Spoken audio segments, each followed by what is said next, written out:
Bonjour à tous et à toutes. Et je vous remercie pour votre présence à cette table ronde. Le sujet est la manière dont les collectivités peuvent utiliser les données bâtimentaires pour leur transition écologique et énergétique. Donc cette table ronde est organisée par la Smart Building Alliance. La Smart Building Alliance, c'est une association de membres de la sphère publique, privée et institutionnelle.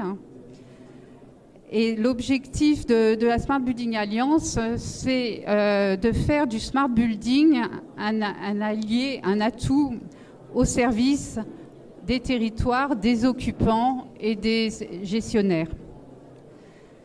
Donc je suis Isabelle Maté, en charge vice-présidente Smart City à la Smart Building Alliance, à la SBA. Je remercie tout d'abord nos intervenants qui se sont rendus disponibles pour contribuer à cette table ronde. Nos intervenants font partie de la sphère privée, publique et institutionnelle également. Ils sont tous membres de la Smart Building Alliance. On a la chance d'avoir des experts opérationnels qui sont sur le terrain et je pense que cela va montrer toute la valeur de l'expérience. Alors un peu de contexte sur cette table ronde. Les membres de la SBA ont travaillé et ont produit des référentiels qui s'appellent notamment Ready to Service, déclinés en Ready to Service pour l'énergie, pour la mobilité, pour le bien-être, etc. L'objectif, c'est de définir l'aptitude d'un bâtiment à être une plateforme de service, au service donc de ses gestionnaires, de ses occupants et du territoire. Un des objectifs que nous portons au sein du pilier Smart City de la SBA, c'est que le bâtiment multiservice contribue à la réponse à la transition écologique et environnementale portée par les collectivités. Et donc pour ça, il faut définir quelles sont les données utiles pour cette transition et les rendre accessibles. Donc toujours pour ce pilotage de politique publique.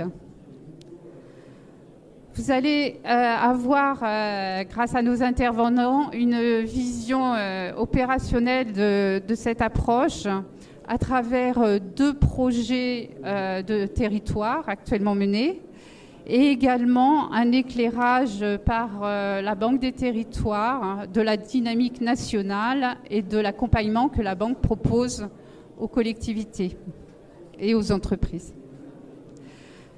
Donc je vais vous présenter Émilie Touré, qui est BIM Manager à Toulouse Métropole.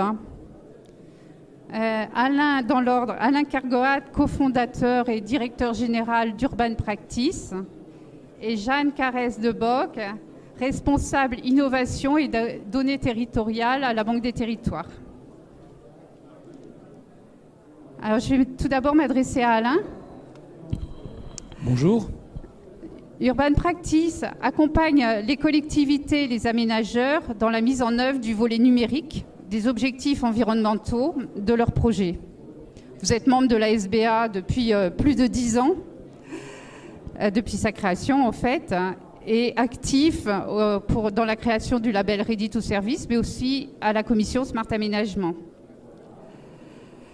Parmi les nombreux projets que vous menez, que vous suivez, nous avons choisi de nous focaliser aujourd'hui sur le projet européen de quartier à énergie positive, dont le consortium est porté par l'aménageur Lyon Confluence. Donc Alain, je vous propose de nous partager votre expérience sur ce projet, et particulièrement l'utilisation des données des bâtiments, issues des bâtiments, pour quel usage et pour quels utilisateurs. J'ai 5 minutes. 5-7. Alors merci Isabelle. Donc peut-être pour les non-lyonnais, une précision géographique sur ce quartier de la Confluence à Lyon. C'est un quartier qui est situé au-delà de la gare Perrache, entre le Rhône et la Saône, donc la confluence des deux fleuves, donc dans l'hypercentre de la ville. C'est 150 hectares de territoire et c'est un quartier qui était partiellement construit au début des années 2000 avec un quartier historique, le quartier derrière Perrache et l'église de Sainte-Blandine, et un quartier en mutation foncière importante puisqu'il y avait la moitié des 150 hectares à faire muter. Donc 1 million de mètres carrés de mutation foncière en projet. Donc c'est un projet qui a démarré au début des années 2000. Vous voyez, on est en 2023, donc une vingtaine d'années après. Il est prévu qu'il soit terminé en 2030. Je vous dis ça pour vous situer, je dirais, le temps long de la ville. C'est pas comme le temps court du digital. On ne transforme pas un quartier, une ville, en un claquement de doigts en déployant une plateforme. C'est plus complexe que ça. Et donc cette histoire, moi j'y suis depuis une dizaine d'années sur ce quartier à y travailler à divers titres. Et évidemment, un aménageur, et je ne parle pas pour une collectivité parce que là je témoigne pour l'aménageur, son souci principal, c'est pas le digital, c'est pas d'avoir une plateforme numérique, c'est de conduire ses opérations de réurbanisation, de respecter une politique de développement durable qui est de plus en plus prégnante. Et ce n'est qu'en marchant qu'il va découvrir progressivement qu'il lui manque un certain nombre d'outils pour conduire cette politique et évaluer le niveau de succès ou de non-succès des prescriptions environnementales et urbanistiques qu'il met dans ses cahiers des charges de développement. Et c'est le cas à la Confluence, mais je gage que ce soit le cas à peu près partout en France. Un aménageur a absolument aucun outil pour suivre l'évolution de la performance environnementale et énergétique à l'échelle de son territoire, de son quartier. Donc il n'est pas capable de mesurer l'efficience de sa politique. Il peut bien émettre des prescriptions, mais il ne sait pas si, dans le long terme, elles seront respectées, s'il y a des dérives. Et donc, il est difficile de s'inscrire réellement dans une politique d'efficience environnementale et énergétique, sachant qu'il n'a aucun moyen pour mesurer où il se situe aujourd'hui et où il va se situer demain. Voilà le sujet. Voilà. Une fois qu'on a posé le problème, on se dit « Ah oui, zut, il me faut quelque chose, il me faut un outil pour pouvoir collecter toutes ces données. » Et c'est là que les difficultés commencent. On peut s'adresser à quelqu'un qui a quelque chose à proposer, là, tout près. On peut penser le développer soi-même, ou on peut reprendre le problème complètement dans sa complexité et sa globalité, en se disant on a sur un territoire des nouveaux bâtiments qui vont être performants, avec lesquels potentiellement, si on met les conditions, mais je crois que c'est une deuxième question, donc je ne vais pas trop m'appesantir là-dessus, si on met les conditions, on peut partager, échanger un certain nombre d'informations, mais alors c'est vrai qu'à la Confluence, il va y avoir beaucoup de bâtiments dans ce cas-là parce que c'est un projet de redéveloppement, mais sur un territoire normal, entre guillemets, l'essentiel du tissu urbain, c'est du tissu d'héritage, du brownfield, comme disent les Américains, donc du construit. Ça ne communique pas, il n'y a pas les données, et c'est compliqué. Et on ne peut pas mesurer l'efficience environnementale d'un quartier si 90% des bâtiments du quartier, on ne sait pas ce qu'ils consomment. Donc voilà, ça c'est le problème. Donc le principal problème, c'est véritablement d'aller à la chasse à la donnée et d'avoir des niveaux d'exigence qui varient en fonction de la typologie des bâtiments, parce qu'on ne saura pas être aussi pointu sur un bâtiment ancien déjà livré que sur un super smart building rutilant neuf avec tous les systèmes intelligents, les IoT, le BOSS, etc. Et donc c'est ce projet qu'on conduit. Alors sur ce projet, on a une position un petit peu particulière de maître d'ouvrage délégué. Donc on porte le projet Urban Practice au titre de l'aménageur, dans le cadre, Isabelle l'a dit, d'un consortium d'innovation européen, donc, qui s'appelle Horizon Europe. Ça, c'est l'enveloppe générique d'innovation de la Commission européenne. sur un volet spécifique qui s'appelle PCED. Et PCED, ça veut dire Positive and Clean Energy Districts. Donc la Commission européenne s'est rendue compte que le problème n'était pas à l'échelle d'un bâtiment. Il y a quelques années, c'était des programmes dits de BEPOS. BEPOS, c'est français, bâtiment à énergie positive. Et je ne me rappelle plus l'acronyme anglais, mais peu importe. Le problème, il ne peut pas être traité uniquement à l'échelle de l'unité bâtimentaire, il doit être traité à une échelle un peu plus globale du quartier. Mais pour qu'il soit traité, encore faut-il donner les outils à la collectivité et aux parties prenantes associées au projet de pouvoir mesurer, suivre, monitorer l'évolution des consommations et de plus en plus de la production d'énergie renouvelable sur le quartier. Voilà, donc ça c'est l'essentiel du projet. Ça a pris 10 ans quand même, hein, et encore c'est pas encore opérationnel. Donc c'est pas un long chemin, un long fleuve tranquille. C'est un processus complexe. C'est pour ça que ça s'inscrit encore dans le cadre de projets d'innovation. Mais l'idée c'est bien d'en faire une démarche qui soit reproductible, qui puisse servir à d'autres quartiers, parce que c'est Positive and Clean Energy District, c'est un des sujets que veut pousser très fortement la Commission européenne en France, mais dans l'ensemble de l'Europe. Il y a des centaines de quartiers qui sont concernés par ce type de programme. Merci Alain. Un autre type de projet, donc Toulouse Métropole, Émilie, mène un consortium de lauréats de l'appel à projet territoire intelligent et durable du PIA 4. Le projet, donc lauréat, c'est le projet Timéo. L'objectif est de mettre en place une plateforme de données BIM-SIM à l'occasion d'une opération d'aménagement d'un quartier autour de la gare de Toulouse. Émilie, pouvez-vous nous expliquer en quoi consiste ce projet ? Quels sont les cas d'usage concrets que vous allez déployer, dont les données seront utiles à l'échelle de la collectivité ? Pour quel profil d'utilisateur et à quelle échéance ? Bonjour à tous.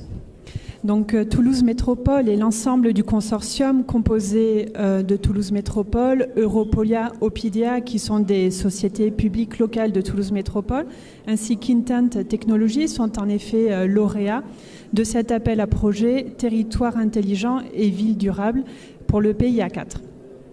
Ce projet a une durée de 3 ans, à compter d'avril 2023, donc date de signature de la convention et aussi le point de départ du projet. Concrètement, Timéo se concentrera dans un premier temps sur le quartier Matabio-Quédoc. Donc là aussi, pour resituer un petit peu, c'est un quartier en pleine mutation au cœur de Toulouse, avec la réception récente de la nouvelle gare de Toulouse-Matabio et également au croisement de la future 3e ligne de métro de Toulouse. Le projet devra permettre le pilotage et la gestion opérationnelle des politiques publiques grâce à la donnée et à la création de nouveaux services innovants. Donc, ceux-ci reposeront sur l'utilisation des données à destination d'acteurs du territoire, publics, privés et également les citoyens. Actuellement, Intent Technologies possède une plateforme qu'il conviendra de faire évoluer en fonction des besoins de la collectivité. Lors des ateliers de définition des cas d'usage que nous avons déjà réalisés, nous avons interrogé les différentes directions de la métropole en tenant compte des procédures existantes et de celles qui sont en projet pour améliorer les opérations de gestion, exploitation et maintenance des 3500 km de voies et également d'espaces publics de la métropole et du parc des 3500 bâtiments de la ville et de la métropole. L'objectif de Timéo étant bien évidemment de ne pas interférer sur ces projets-là. Timéo s'oriente donc sur une remontée de données à mettre en place afin de créer une plateforme et des indicateurs d'aide à la décision qui seront à destination des politiques publiques sur des thématiques telles que l'efficacité énergétique, la réduction des émissions de carbone, également les analyses des sujets irritants qui sont signalés par les citoyens sur la voirie, dans les bâtiments, l'éclairage public, les mobilités électriques, avec aussi les bornes IRVE. Les cas d'usage sont en cours de construction, le projet étant assez récent. Cependant, je peux d'ores et déjà vous présenter 2 cas d'usage qui seront de façon certaine développés dans le cadre du projet.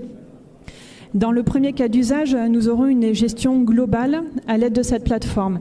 Le but est donc de compiler l'ensemble des données qui viennent de plusieurs applications métiers que nous possédons déjà au sein de la collectivité et qui aujourd'hui n'échangent pas entre elles. L'objectif serait de créer des indicateurs de suivi, de performance ou de qualité à destination des politiques publiques. Ensuite, en deuxième cas d'usage, nous souhaitons croiser les données publiques-privées en s'appuyant sur des applications existantes. Donc nous avons au sein de la collectivité l'application Allo Toulouse, qui est un service de recueil des doléances des citoyens. Pour faire remonter par exemple la localisation des bornes IRVE avec celle par exemple des bars pour permettre un rafraîchissement ou une pause pendant les recharges de chaque véhicule. Il serait intéressant également de prévoir la localisation des stations Vélo Toulouse avec les lieux de culture à proximité, tout ça dans le but de faciliter le quotidien des citoyens.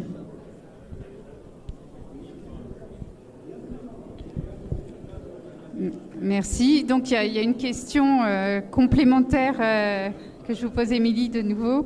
Le projet donc est basé sur l'utilisation de l'hypervision BIM-SIM. Comment s'articule, se complète pour la collectivité le BIM et le SIM? Comment l'inscrire dans les outils existants? Ça, vous y avez répondu un peu, mais on va en complément.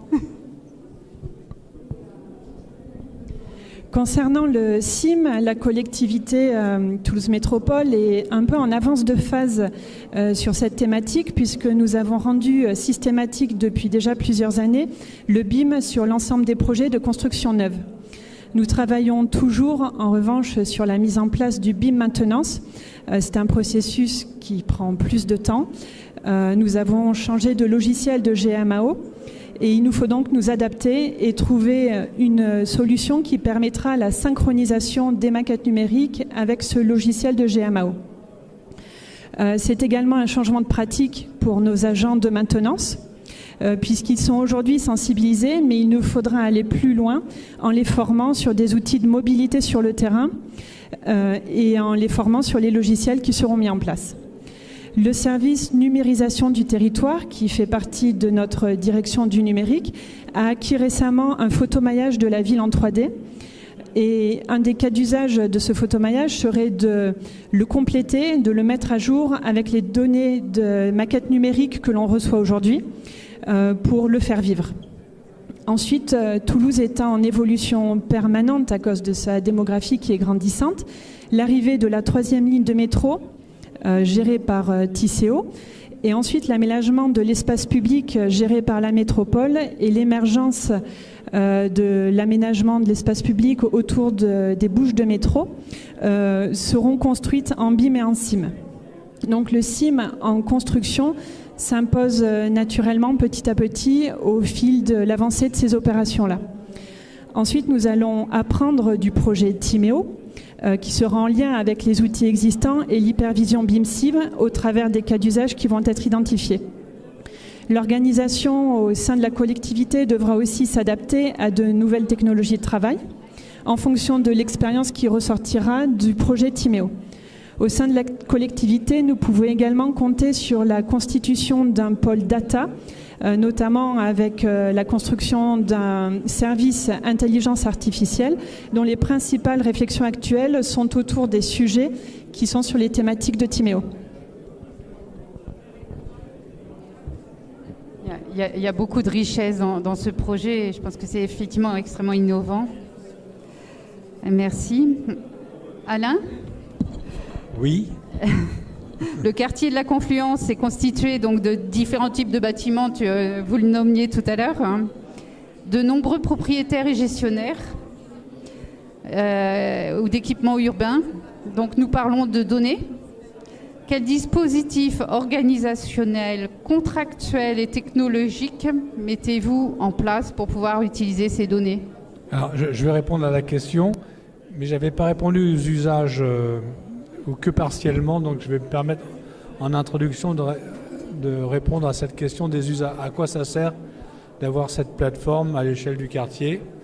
Donc, je vous en ai donné un premier usage, c'est de doter l'aménageur d'un outil de monitoring à l'échelle du quartier, déjà.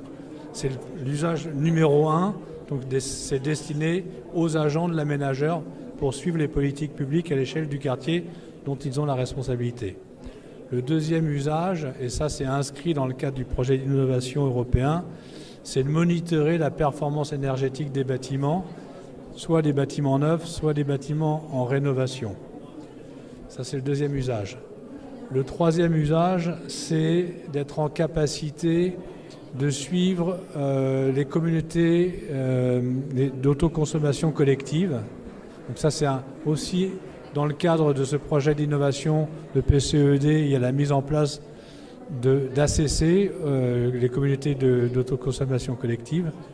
Donc voilà, c'est 3 cas d'usage principaux de cette plateforme. Il y en a d'autres, mais c'est les 3 principaux. Alors maintenant, pour répondre à la question, en effet, la difficulté, c'est de prendre en compte la diversité à la fois des typologies de bâtiments, des cycles de vie. Et donc il n'y a pas une réponse qui fait tout. Donc la difficulté de cette plateforme, c'est d'agréger des données hétérogènes provenant de sources variables différentes, de les collecter déjà, de les mettre en forme, de les rendre intelligibles pour des acteurs, des agents dont le métier n'est pas d'être des data scientists, mais d'être des opérationnels de leur fonction. Donc il faut retraduire de manière signifiante ces données, s'assurer de la complétude des données, et c'est le plus difficile. Il y a eu déjà une première version de plateforme, il y avait tellement de trous dans la raquette que ça ne sert à rien. La complétude et la qualité des données, c'est les 2 plus gros challenges de ce type de projet. C'est pour ça que ça prend beaucoup de temps. Il faut savoir mesurer les différentes échelles de complexité. C'est-à-dire que sur l'héritage, il faut tout simplement, entre guillemets simplement, s'appuyer sur les données existantes et ouvertes en open data. Et pour cela, depuis quelques années, il y a eu d'énormes progrès de réalisés, notamment par le CSTB qui a fait un travail énorme de recensement de l'ensemble du bâti français avec beaucoup de paramètres qui sont suivis. Donc on a une richesse informationnelle existante, ce qui n'était pas le cas il y a quelques années. Donc il faut savoir en profiter. Également, le contexte réglementaire évolue. Les opérateurs de la ville sont de plus en plus incités, pour ne pas dire poussés, à partager les données issues de leur plateforme avec les collectivités locales, donc notamment les Enedis pour l'électricité, les opérateurs de l'eau, etc., de réseaux de chaleur urbains. Donc il faut pouvoir se connecter à ces plateformes et ramener l'information de manière anonymisée sur la plateforme. J'insiste sur ce point parce qu'un des écueils auxquels on a été confronté dans la version précédente, c'est si vous allez demander le consentement aux habitants, jamais vous allez y arriver, jamais. Vous aurez tellement de trous dans la raquette que votre outil servira à rien. Donc il faut partir peut-être avec un niveau d'information moins riche, avec une moins bonne granularité, mais avec une complétude. C'est très important. Donc il y a ce sujet-là qui est donc interfacé avec des opérateurs de plateformes divers et variés. Donc trouver des accords contractuels d'échange avec eux. Et puis interfacé avec les bâtiments. Ça, c'est un peu ce qu'on pousse à la SBA depuis quelques années, Isabelle. C'est plus simple à dire qu'à faire parce que c'est pareil, dans les bâtiments, il y a tellement de diversité de systèmes techniques, il n'y a pas véritablement de standard. Donc il faut essayer de trouver un accord cadre avec chacun des équipes qui vont développer un nouveau bâtiment ou des nouveaux bâtiments pour formater un cadre technique d'échange et évidemment dans le contexte d'un cadre contractuel qui définit les responsabilités des uns et des autres. Et c'est ce qu'on va mettre en place à la Confluence. Donc ce n'est pas qu'un problème de plateforme logicielle, c'est aussi un problème de process de collecte et d'agression d'informations et un process contractuel avec des parties prenantes dont les objectifs sont très divers. Entre les objectifs d'Enedis, un opérateur national de distribution d'électrique, ou le promoteur qui va développer un bâtiment sur le quartier, ce n'est pas les mêmes acteurs. Voilà. Donc toute cette complexité, c'est de gérer ce processus et après trouver les équipes dans la collectivité, dans le cas qui me concerne chez l'aménageur, qui vont faire vivre ça dans la durée. Donc une des difficultés, au-delà de la phase projet, qui est forcément limitée dans le temps, c'est de se projeter après le projet pour savoir comment ça va pouvoir vivre avec ses propres ressources. Et donc pour ça, il faut qu'il y ait des gens qui soient affectés au suivi sur le long terme. Et pour que ça advienne, il faut que ce qu'on mette en place soit vraiment utile dans le métier de l'aménageur. Donc ça, c'est le change. Merci. Je crois que c'est effectivement très, très clair. Je vais m'adresser maintenant à Jeanne. Donc la Banque des territoires accompagne les collectivités dans leurs projets de territoire intelligent et durable. Dans le contexte actuel d'urgence climatique et de sobriété énergétique, pouvez-vous nous donner un aperçu des projets innovants que vous avez repérés utilisant les données bâtimentaires? Merci. Bonjour à tous. Donc là, on a vu des projets très innovants portés par des métropoles. Nous, on accompagne aussi les plus petits territoires, collectivités de taille moyenne ou plus petite. Ce qu'on voit comme un peu premier étage de la fusée sur le pilotage énergétique des bâtiments publics. Aujourd'hui, le pilotage énergétique des bâtiments publics, alors je suis moins dans l'innovation que ce que vous nous avez présenté, hein. C'est un sujet qui n'est pas effectué par toutes les collectivités, mais on voit bien avec la crise énergétique qu'on a eue l'année dernière qu'il y a un mouvement et que les collectivités commencent à s'y mettre. Donc c'est un peu un des cas d'usage utilisant la donnée de pilotage des politiques publiques qui trouve un ROI à la fois financier et extra-financier. C'est bon pour le climat, c'est bon pour le porte-monnaie. Et on l'a vu cet hiver, la petite ville de Saint-Sulpice-la-Forêt qui avait mis en place une ville intelligente en fait il y a quelques années déjà, et donc qui avait déjà mis en place une gestion des bâtiments publics connectés, a fait des économies de 30% sur ses factures et avait fait la une du journal de TF1. Et globalement, ça touche aussi à toute la gestion des fuites dans les bâtiments, et on voit qu'il y a un mouvement qui se fait, que petit à petit, les collectivités mettent en place ces sujets-là. Sur les deuxième sujet un peu plus innovant, donc l'État a lancé donc le PIA 4, hein, France 2030, territoire intelligent et durable. La Banque des territoires est opérateur de cet appel à projet. Alors c'est pas moi directement, mais j'ai un peu regardé les projets, et j'en citerai deux qui utilisent tous les deux l'intelligence artificielle et qui ont été lauréats, un d'une ville moyenne et l'autre d'une métropole. J'en parlerai juste une minute, je trouve ça assez intéressant. Et là, on est vraiment axé sur le pilotage en temps réel et la rénovation énergétique. Et donc Noisy-le-Grand, par exemple, dans son projet Récital, va utiliser les données bâtimentaires pour faire des profils de consommation par typologie de bâtiment et l'utiliser à la fois gestion au quotidien, détecter des anomalies, pilotage en temps réel de consommation de fluide, etc. Mais également utiliser l'IA pour catégoriser ces bâtiments et faire des simulations de plans d'investissement de rénovation énergétique. Et ils utilisent pour ça aussi une plateforme de données, c'est aussi intéressant, qui va essayer de favoriser vraiment l'interopérabilité, puisque c'est un sujet assez important, avec des problématiques aussi de souveraineté. Un autre projet qui a été lauréat intelligence artificielle aussi, c'est Bordeaux. On est aussi dans ces problématiques de gestion et de rénovation. En fait, au début, ils faisaient des audits énergétiques de chaque bâtiment, mais chaque bâtiment public est piloté avec des instruments différents, des indicateurs différents. Et donc, l'idée, c'est d'harmoniser ça, de mettre des indicateurs de pilotage communs et de créer des jumeaux numériques des bâtiments pour pouvoir justement mettre une instrumentation identique et simuler des rénovations et harmoniser ça. Sur ce sujet des données bâtimentaires, nous on propose un service qui s'appelle Prioréno, qui est gratuit et qui en fait, on a développé ça en partenariat avec Enedis et GRDF. C'est un service digital qui met à disposition des collectivités. En fait, elles vont rentrer leurs données, une vision cartographique de leur parc de bâtiments publics, des consommations d'électricité et de gaz. Excusez-moi. Ce qui permet en fait aux collectivités d'accéder à une vision un peu stratégique et de se dire toujours pareil, qu'est-ce que je vais prioriser comme rénovation ?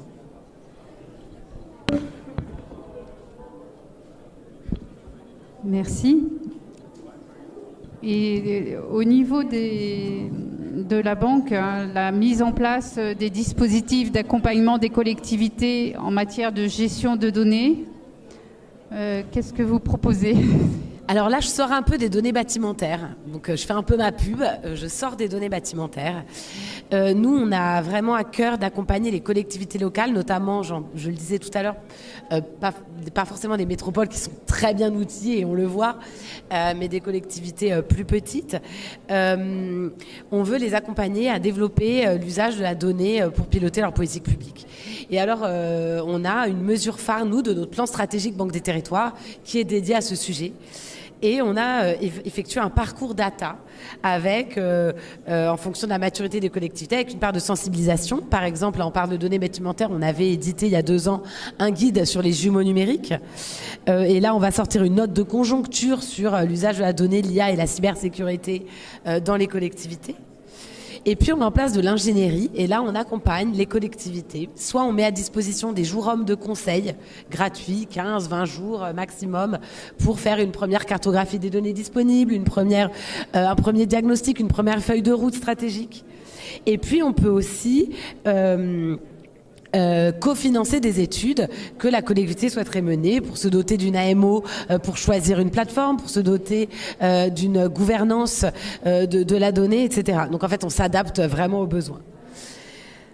On aimerait bien aussi pouvoir participer à tout ce qui est formation, puisqu'on voit que le sujet de la formation sur ce sujet, il est important.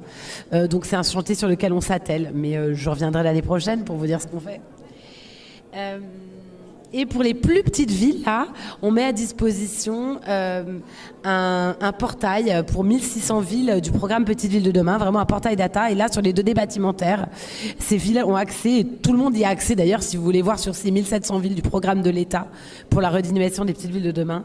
On a des données sur la vacance du logement, le prix des loyers, les caractéristiques des logements sociaux, et pas que sur le logement, mais là, c'est parce qu'on c'est sur ce sujet. Et aussi des données de fréquentation du centre-ville. Voilà ce que je peux vous dire. Et enfin, nous, ce qu'on fait, c'est qu'on est aussi investisseurs dans des solutions parce que c'est des marchés qui ne sont pas forcément mûrs. Donc, on investit dans des solutions qui proposent aux collectivités, mais c'est des solutions de marché. À titre d'exemple, on a investi dans une start-up qui s'appelle Open Data Soft, dans un dispositif une entreprise qui fait une plateforme de données Hexadone, etc. Voilà ce que je veux vous dire sur ce que nous, on fait sur ces sujets de données. Mais c'est vrai que je faisais un focus sur les données bâtimentaires, mais c'est extrêmement intéressant parce que effectivement, il y a une contribution globale et toutes ces données dans le cadre de plateformes de données territoriales contribuent vraiment au suivi et au pilotage des politiques publiques. Pour un dernier tour de table, Émilie et Alain, par rapport au projet que vous menez, quels sont pour vous les 3 principaux facteurs clés de succès de ces projets ? Émilie ?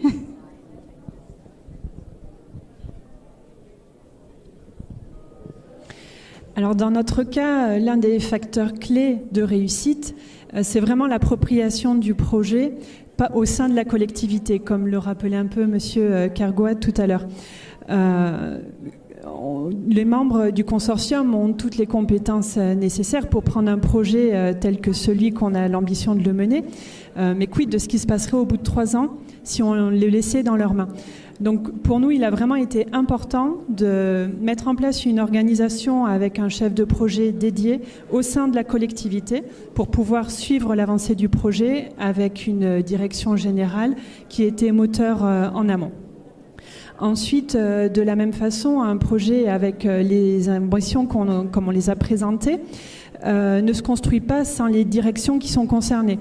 Donc pour nous, il est vraiment important aussi d'intégrer et de consulter l'ensemble des directions pour construire les cas d'usage au plus près des métiers qui vont se servir demain en fait, de la plateforme qui sera mise en place. Un autre élément qui est important, c'est la communication qui est faite autour du projet en interne, en externe et auprès des citoyens. Donc en résumé, pour nous, les 3 facteurs clés, c'est vraiment l'appropriation du projet en interne au sein de la métropole, avec le soutien de la direction générale. Ensuite, l'implication de tous les acteurs des directions qui seront concernés par le projet pour définir les cas d'usage au plus précis possible du terrain. Et ensuite, une communication adaptée en fonction de l'avancée du projet. Alors, en ce qui concerne le projet dont je m'occupe, ça ne vous étonnera pas que je vous dise que le principal challenge, c'est d'avoir accès aux données, dans leur diversité et dans leur complétude. Number one, c'est très compliqué, même si j'ai bon espoir qu'on y arrive, parce que, comme je vous l'ai dit, il y a quand même aujourd'hui pas mal de données qui sont ouvertes, donc on va pouvoir s'appuyer sur un socle. Néanmoins, ça reste complexe. Le deuxième challenge, c'est la gouvernance dans la durée. Dans un moment de projet d'innovation financé par des fonds publics, français, européens, tout est beau, il y a une dynamique, on est encadré dans un cadre de projet, on doit délivrer. La gouvernance, elle s'auto-tient, elle est auto-construite sur le projet. Mais quid quand le projet d'innovation s'arrête? Et malheureusement, ce que je vais vous dire, je dirais dans plus de 90% des cas, les projets d'innovation s'arrêtent à la date où ils s'arrêtent. Et donc ça ne sert à rien. Ils servent strictement à rien, il n'y a pas de capitalisation, il n'y a pas de pérennité. Donc le deuxième grand challenge, c'est de savoir perdurer au-delà des fonds de subvention, donc de faire que ce projet s'autoporte. Ça veut dire qu'il soit économiquement accessible aux gens à qui il est destiné. Et moi, mon projet, ce n'est pas un projet de métropole, c'est un projet de toute petite collectivité. L'aménageur SPL Confluence, c'est 30 personnes. Le quartier, c'est 12 000 habitants. Donc on ne parle pas d'une métropole de 2 millions d'habitants qui est la métropole de Lyon. On parle d'un petit quartier. Et ces aménageurs, il y en a des centaines et des centaines. Ils ne sont pas dotés d'outils. Donc mon problème, c'est de faire durer la gouvernance et d'avoir un sujet qui soit économiquement viable. Au moment de la construction, c'est partiellement financé par l'innovation, donc ça va. Mais dans la durée, dans les opérations, il faut qu'ils puissent supporter les charges et que ça leur serve à quelque chose. Voilà, je dirais, un petit peu les problématiques. Accès aux données, gouvernance et accessibilité des coûts dans la durée des outils qu'on met en place. Et enfin, je dirais qu'on ait des données qui soient complètes et pertinentes, quoi. S'ils ont besoin de recruter un data scientist pour que ça fonctionne, vous oubliez, ils n'auront pas le budget pour recruter un data scientist. Et même s'ils l'avaient, le data scientist, au bout de 2 ans, il partirait, il s'emmerderait. Donc il faut ça des outils pour des gens normaux, entre guillemets, qui font leur métier normal avec des nouveaux outils. Voilà. Je ne voudrais pas finir sur cette note positive. Est-ce que vous avez des questions dans la salle? Oui.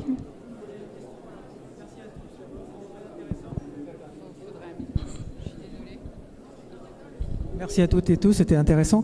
J'ai plein de questions, mais je vais en poser une sur Lyon, parce que je suis à moitié lyonnais. Quel est le niveau des données que vous échangez dont vous avez besoin, donc entre la personne qui gère un bâtiment ou qui construit un bâtiment et votre plateforme? Est-ce que ça descend au niveau physique? Est-ce que c'est des données beaucoup plus génériques? Est-ce que c'est des kilowatts et des euros? Voilà, un petit peu comment vous gérez ça. Alors aujourd'hui, on n'a pas prévu de collecter des euros. On est sur le kilowatt, on est sur de la consommation. Et comme je me place au niveau de l'aménageur, lui, il a besoin de données à l'échelle de la parcelle, donc du bâtiment. Si le bâtiment est multi-usage, ce qui arrive de plus en plus souvent, éventuellement d'avoir des subdivisions entre les consommations du socle de commerce, des plateaux de bureaux et des logements, pour un bâtiment qui aurait 3 fonctions, mais c'est tout, il n'a pas besoin d'aller plus bas, ce n'est pas son sujet. Voilà. Maintenant, il se peut que, avec un promoteur de bâtiment, lui, il a besoin de beaucoup plus, et qui va comparer avec une plus grande profondeur ses usages, mais je dirais que ça, c'est un deuxième niveau. Moi, je vais déjà essayer de faire le premier niveau. Hein. On upgradera le deuxième en deuxième temps. Donc ça a l'air simple, hein, mais c'est pas simple. Il y a eu des enquêtes auprès des habitants pour dire qu'ils ne souhaitent pas fournir leurs données ou enfin comment ça les habitants, ils sont représentés par des syndicats de copropriété. Je ne fais pas de dessin. Innovation et syndicats de copropriété, c'est chat et chien, ça ne se mélange pas, quoi. Donc, moi, c'est très compliqué. Oui, alors il y a toujours des habitants qui individuellement sont prêts à partager, sauf qu'ils sont pris dans un collectif.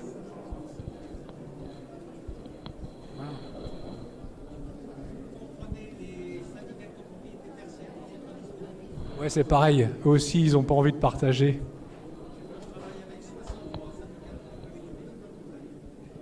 Ouais, mais... Oui, il y a...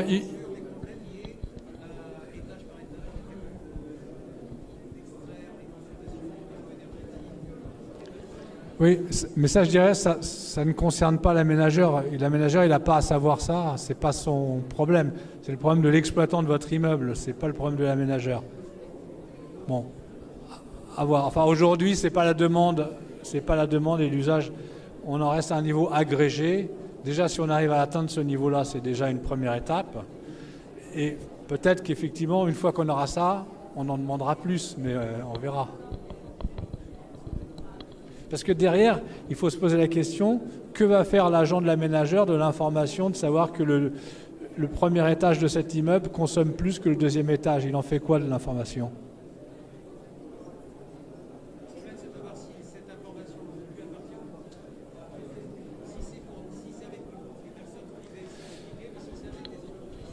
Alors, je ne formulerai pas la chose comme ça. Il va y avoir un protocole d'échange de données. Donc, c'est ce que les parties qui signent le protocole acceptent de partager. Ce n'est pas que ça appartient à un tel ou un tel, c'est qu'il y a un cadre contractuel qui va définir le niveau de partage acceptable par celui qui est originateur, producteur de la donnée. Très intéressant. Écoutez, je vous remercie beaucoup pour vos interventions. J'espère que nous avons apporté beaucoup de richesse. En tous les cas, ce fut un plaisir. Merci encore et à bientôt. Merci beaucoup.